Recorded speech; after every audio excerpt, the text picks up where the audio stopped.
அனைவருக்கும் வணக்கம். அதிமுக அடிமைகளுக்கு அவங்க என்ன பேசுகிறாங்கன்னு தெரிஞ்சு தான் பேசுகிறாங்களா இல்லையான்றதே தெரிய மாட்டேங்குது. எங்கே போனாலும் கேவலமாக பேசுகிறதே ஒரு பொழப்பாக வச்சுருக்காங்க. இப்போ சமீபத்தில் பார்த்தீங்கன்னா 2 பேர் ரொம்ப கேவலமாக தரக்குறைவாக பெண்களை பேசி வச்சுருக்காங்க அதிமுகலேருந்து. முதல்ல இந்த சிவி சண்முகம்ன்ற நபர் எந்நேரம் அறபோதையிலே இருக்கக்கூடிய நபர் என்ன பேசியிருக்காருன்றதை முதல்ல பாருங்களேன். அப்துல் கலாம் கனவு காணும்னு சொன்னார். இவர் அதோட ஒரு படி மேல போய் உங்கள் கனவை சொல்லுங்கள், உங்க கனவை சொல்லுங்க, இவர் நிறைவேற்ற. ஆமா, எனக்கு நயன்தாரா வேணும், இவர் கனவை நிறைவேற்றுறா. இவன் கேட்பான், நயன்தாரா எனக்கு கல்யாணம் பண்ணி வைன்னு கேட்பான், இவர் கனவு நிறைவேற்றுவாரா? அரசியல் ரீதியாக கிரிட்டிசைஸ் பண்ணுறப்போ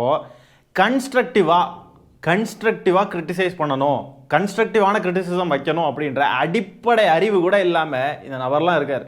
இதுதான் எதிர்கட்சியோடைய லட்சணம். எதிர்கட்சி அப்படின்ற ஒரு அந்தஸ்தில் இருக்காங்க இந்த கட்சி. எப்படி பேசுதுன்னு பாருங்களேன். இவங்க எல்லாம் இதுக்கு முன்னாடி ஆளுங்கட்சியாக வர இருந்திருக்காங்கன்றதை நினச்ச பார்க்கவே கேவலமாக இருக்குது. இவங்க ஆண்ட அந்த ஆட்சி காலம் எப்படிப்பட்ட ஒரு ஆட்சி காலமாக இருந்திருக்கும். நயன்தாரா வேணுமா இவருக்கு அதுதான் கனவா. கனவுக்கும் காஜிக்கும் வித்தியாசம் இருக்குது. காஜியை கனவுன்னு சொல்லக்கூடாது. முதலமைச்சர் அவர்கள் இந்த உங்கள் கனவை சொல்லுங்கள் அப்படின்ற ஒரு வெப்சைட்டில் அறிமுகப்படுத்தி நம்ம அதில் போய் நம்மளுடைய விருப்பம் என்ன, நமக்கு என்ன ஆகணும் அப்படின்ட்டு எல்லா டீட்டெயிலையும் ஃபில் பண்ணோன்னு சொன்னால் அதற்கான ஸ்டெப்ஸை முதலமைச்சர் எடுப்பேன் அப்படின்ற மாதிரி ஒரு இனிஷியேட்டிவாக அவர் ஆரம்பிச்சிருக்கிறார். அதை கிண்டல் அடிக்கும் விதமாக இவர் இப்படி பேசிக்கிட்டு இருக்கார். அதில் ஏதாவது குறை இருக்குன்னு சொன்னால் சொல்லலாம், அதில் இதை சரி பண்ணலாம், இது என்ன இப்படி பண்ணி வச்சுருக்காங்க அப்படின்னு சொல்லி ஏதாவது அரசியல் நக்கல் அடிக்கிறாரு, அரசியல் நையாண்டி அடிக்கிறாருன்னு சொன்னால் அது ஓகே, அதையும் ஏற்றுக்கலாம். ஆனால் நயன்தாரா வேணும் எனக்கு, அதுதான் கனவு, இவர் கனவை நிறைவேற்றுறாராம் அப்படின்னா அது என்ன? கனவை நிறைவேற்றுறோன்னு சொன்னது ஒரு குத்தமா? கனவை நிறைவேற்றுறோன்னு சொல்கிறது ஒரு தவறா? அப்போ இங்கே மக்கள் எல்லாத்தையும் பார்த்துக்கிட்டு தான் இருக்காங்க. நீங்கள் என்ன பேசுகிறீங்க, என்ன மாதிரி அரசியல் பண்ணுறீங்கன்றதெல்லாம் மக்கள் பார்த்துக்கிட்டு தான் இருக்காங்க. அப்போ அதிமுக என்ன சொல்லுதுன்னா, நாங்கள் ஆட்சியில் இருந்திருந்தா உங்கள் கனவை சொல்லுங்கள் அப்படின்ட்டுலாம் நாங்கள் உருப்படியாலாம் எதுவும் உணர்ந்திருக்க மாட்டோம். நாங்கள் உங்கள் காஜியை சொல்லுங்கள், நாங்கள் மாமா வேலை பார்க்க ரெடியாக இருக்கோம் அப்படின்னு சொல்லிட்டு அப்படி ஏதாவது கிரியேட் பண்ணியிருப்பாங்க. பாக்கெட்டுக்குள்ளே ஒரு பெண்ணை கட்சி தலைவியாக புகைப்படத்தை வச்சுக்கிட்டு அலைஞ்சிக்கிட்டு இருக்காங்க அதிமுக அடிமைகள். ஆனால் பேசுகிற பேச்சு பாருங்கள், பெண்களுக்கு எதிரான பேச்சு. இவர் நின்று பேசிக்கிட்டு இருக்க இடமே என்ன தெரியுமா? பெண்களுக்கு தமிழ்நாட்டில் பாதுகாப்பு இல்லைன்னு ஒரு கூட்டத்தை போட்டு நின்று பேசிக்கிட்டு இருக்காங்க. கண்டன ஆர்ப்பாட்டமாக அது நடத்துறது யாருன்னு பார்த்தீங்கன்னா பாஜக அதிமுகலாம் சேர்ந்து நடத்துகிறாங்க. கண்டன ஆர்ப்பாட்டம், பெண்களுக்கு பாதுகாப்பு இல்லையா. அதில் நின்று பேசுகிற நபர்களை பாருங்கள் எப்படி பேசிக்கிட்டு இருக்காங்க. இப்படிப்பட்ட நபர்கள்லாம் இருந்தால் பெண்களுக்கு எப்படி பாதுகாப்பு இருக்கும்? அப்போ இவங்க பெண்களை என்னவா பார்க்குறாங்கன்னு பாருங்களேன். நயன்தாரான்ற பெண்மணியை இதுக்குள்ளே இழுக்கிறாங்க. அவங்க திருமணமாகி அவங்க வாழ்க்கையை ஜாலியாக வாழ்ந்துக்கிட்டு இருக்காங்க. எதுக்கு அவங்கள பற்றி பேசணும்? தேவையில்லாதது தானே இதெல்லாம். ஒரு பெண் சினிமாவில் நடித்து பிரபலமாக இருக்காங்க. அவங்க இப்போ அவங்களுடைய வாழ்க்கையை பார்த்துட்டு படங்களும் நடிச்சுக்கிட்டு இருக்காங்களோ வாட்டவர், அதெல்லாம் நம்ம தெரியாது. அதெல்லாம் அவங்களுடைய விஷயங்கள். அவங்க பேரை எதுக்கு இழுக்கணும்? சில பெண்ணிய போராளிகள்லாம் கேஸ்ட் பார்த்துலாம் போராடுவாங்க, ஆள் பார்த்து போராடுவாங்க. அது ஆண்களோ சரி பெண்களோ சரி யாரோ வேணாலும் இரஸ்பெக்டிவ் ஆஃப் த ஜெண்டர் சில பெண்ணிய போராளிகள் ஓடி வருவாங்க குடுகுடுன்னு. திமுகவை சேர்ந்த யாராவது ஏதாவது பேசிட்டாங்க அப்படின்னாக்கா ஓடி வரிஞ்சு கட்டிட்டு வருவாங்களே. அவங்களாம் எங்கே போனாங்க?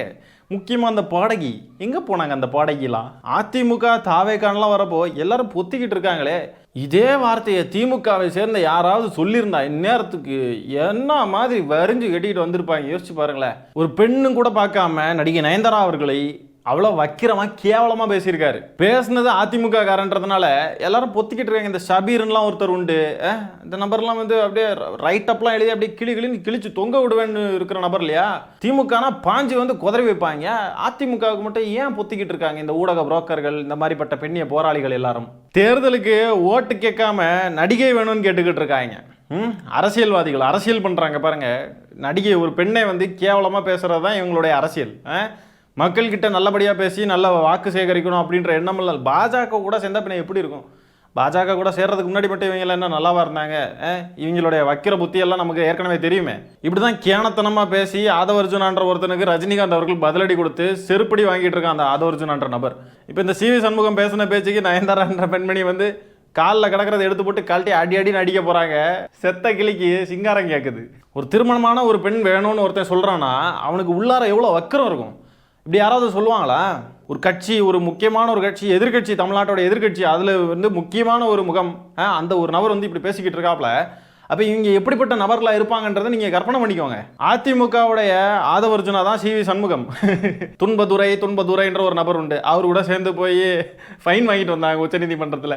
திமுக கொண்டு வரக்கூடிய திட்டங்கள் எல்லாம் பார்த்தாவே கோவம் வருது. உங்களுடன் ஸ்டாலின்ற திட்டத்தை பார்த்து கோவப்பட்டு தான் அது எப்படி ஸ்டாலின்ற பேர் இருக்கலாம், அது எப்படி ஸ்டாலின் அவர்களுடைய புகைப்படம் இருக்கலாம்னு சொல்லிட்டு தான் கேஸை போட்டு ஃபைன் வாங்கிட்டு வந்தாங்க. இப்போ பார்த்தீங்கன்னா உங்கள் கனவை சொல்லுங்கள்ன்ற திட்டம் மேலே வன்மம். திமுக கொண்டு வரக்கூடிய நல்ல நல்ல திட்டங்களை பார்த்தா அவ்வளோ வன்மம் வயிறு எரியுது இவங்களுக்குலாம். மக்கள்கிட்ட உங்கள் கனவையெல்லாம் சொல்லுங்க அப்படின்னு நம்ம கேட்கறது வந்து அவ்வளோ இன்செக்யூராக இருக்குது இவங்களுக்கு. மக்களுடைய அடிப்படை தேவைகள் என்ன, மக்கள் என்னவா ஆகணும்னு நினைக்கிறாங்க, தங்களுடைய ஊராக இருக்கட்டும், தங்களுடைய வாழ்க்கையாக இருக்கட்டும், அது என்னென்ன பண்ணணும் அப்படின்றத தெரிஞ்சுக்கிறதுக்காக கொண்டு வரப்பட்ட ஒரு திட்டத்தை வந்து இப்படி வன்மம் முடிச்சு போய் பார்க்குறாங்க. அதுக்கு வந்து நயன்தாரா எங்களுக்கு வேணும், அதையும் செஞ்சு தருவாரா அப்படின்னு கேட்குறாங்கன்னா எவ்வளோ கொச்சையான எவ்வளோ கேவலமான பிறவைகள்னு பார்த்துக்கோங்க இவங்க எல்லாம். இப்படி பேசிய இந்த சிவி சண்முகம் அவர்களை வந்து எடப்பாடி பழனிசாமி அவர்கள் ஏதாவது நடவடிக்கை எடுப்பாரா? இப்படி தரக்குறைவாக ஒரு பெண்மணியை பேசின இந்த சிவி சண்முகம் இந்த கட்சிக்கு தேவையில்லை, அடிப்படை உறுப்பினர் கூட கிடையாது, நான் நீக்குகிறேன் இந்த கட்சியை விட்டு அப்படின்னு சொல்லுவாரா? தைரியம் இருக்கா? பெண்களின் முன்னேற்றமே மாநிலத்தின் முன்னேற்றம் என்ற கொள்கையின் அடிப்படையில் திமுக வந்து பல திட்டங்களை மக்களுக்காக கொண்டு வருது. பெண்களுக்கான பொருளாதார முன்னேற்றம், பெண்களுக்கான வாழ்வியல் முன்னேற்றம் எல்லாத்தையும் சிறப்பாக செஞ்சுக்கிட்டு இருக்கு திமுக. இந்த நிலையில அதிமுக எப்படி பேசிக்கிட்டு இருக்குன்னு பாருங்க. இந்த தேர்தலில் பெண்கள் வாக்கு எல்லாம் திமுகவுக்கு தான், அதிமுகவுக்கு பெண்கள் வாக்கு செல்லவே செல்லாது. இதில் பெண்களுக்கு பாதுகாப்பு இல்லைன்னு போராட்டம் நடத்திக்கிட்டு இப்படி பேசிக்கிட்டு இருக்காங்க வேற. பெண்களுக்கு பாதுகாப்பு இல்லைன்னு போராட்டம் எடுக்கிற இடத்துல இப்படி வந்து கேவலமாக பேசுகிறாங்கன்னு சொன்னால் மற்ற இடங்கள்ல எப்படியெல்லாம் பேசுவாங்கன்றதை யோசிச்சு பார்த்துக்கோங்க. சந்திரலேகா ஐஏஎஸ் ஆசிட் வீச்சு தொடங்கி வாச்சாத்தி, தர்மபுரி, பொள்ளாச்சி இன்சிடென்ட், இந்த அறபோத சிவி சண்முகம் பேசின பேச்சு வரைக்கும் அதிமுகவினருடைய நாக்கும் போக்கும் பெண்களுக்கு எதிராக தான் எப்பவுமே இருந்திருக்கு. ஒரு முறை ரெண்டு முறை கிடையாது, தொடர்ந்து இந்த சிவி சண்முகம்ன்ற நபர் பெண்களுக்கு எதிராக பல கேவலமான கொச்சையான விஷயங்களை பேசியிருக்கார். இதுக்கு முன்னாடியும் ஒரு இடத்துல பேசுகிறப்போ திமுக வந்து மனைவியையும் இலவசமாக வழங்குவார்கள் அப்படின்ட்டுலாம் வந்துட்டு பேசினாப்புல. பெண்ணை வந்து தலைவராக ஏற்றுக்கிட்டு பெண்ணின் தலைமையில் வந்து வாழ்ந்த நபர்கள் வந்துட்டு பெண்களை மதிக்கக்கூடிய லட்சணம் இதுதான். அடுத்தது திண்டுக்கல் சீனிவாசன், அதிமுகவை சேர்ந்த திண்டுக்கல் சீனிவாசன் என்ன பேசுறாருன்றதை பாருங்க. அவரும் அதே கேஸ் தான், கேவலமாக பேசுறாரு.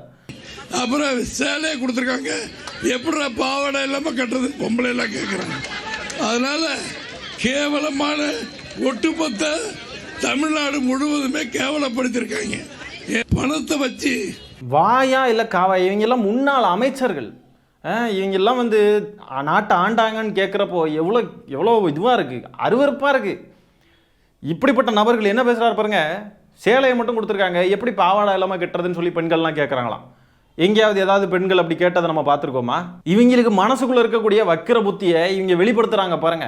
இவங்க பேசக்கூடிய பேச்சுக்கள்லாம் அவங்க யாருன்றது தான் பிரதிபலிக்குது. பெண்களுக்கு பாதுகாப்பு இல்லைன்னு சொல்கிறாங்க, அது உண்மை கிடையாது. பெண்களுக்கு பாதுகாப்பு இல்லாத ஒரு சூழல் அப்படி இருக்கும் தமிழ்நாட்டில் அப்படின்னா இந்த மாதிரிப்பட்ட நபர்களால தான். அவங்க பேசுகிற பேச்சுக்களை வச்சே நம்ம தெரிஞ்சுக்க முடியும் இவங்க எப்படிப்பட்ட நபர்கள் அப்படின்ட்டு. புத்தி பேதளிச்சிருச்சா இல்லை இவங்க பேசுனா யாரும் கண்டுக்க மாட்டாங்க, நமக்கு வாக்கு போட்டுருவாங்க நம்பிக்கிட்டு இருக்காங்களா? ஒன்றும் புரிய மாட்டேங்குது. திமுக விமர்சனம் பண்ணுறத நினச்சிக்கிட்டு தமிழ்நாட்டில் இருக்கக்கூடிய பெண்களை கேவலப்படுத்தி அசிங்கப்படுத்திக்கிட்டு இருக்காங்க. அது பெரிய பெரிய நடிகர்கள் முதற்கொண்டு சாதாரணமாக வாழக்கூடிய பெண்கள் வரைக்கும் எல்லாரையுமே வந்து கேவலப்படுத்தி அசிங்கப்படுத்திக்கிட்டு இருக்கானுங்க. இவங்க ஆட்சி காலத்தில் ஜெயலலிதா அம்மையார் வந்து பொங்கலுக்கு பரிசு திட்டமாக ரேஷன் கடையில் இலவச வேட்டி சேலையெல்லாம் கொடுத்தாங்க. அப்போ என்ன, ஜெயலலிதா அம்மையார் வந்து ஆண்கள் போடக்கூடிய உள்ளாடைகள், பெண்கள் போடக்கூடிய உள்ளாடைகள் எல்லாத்தையும் சேர்த்தா கொடுத்தாங்க. இவ்வளோதான் இந்த அதிமுகவுடைய தரம். அதுலேயும் இப்போ பாஜக கூட சேர்ந்ததும் இன்னும் தரங்கிட்டு தானே போகும் அதிமுகன்ற கட்சி.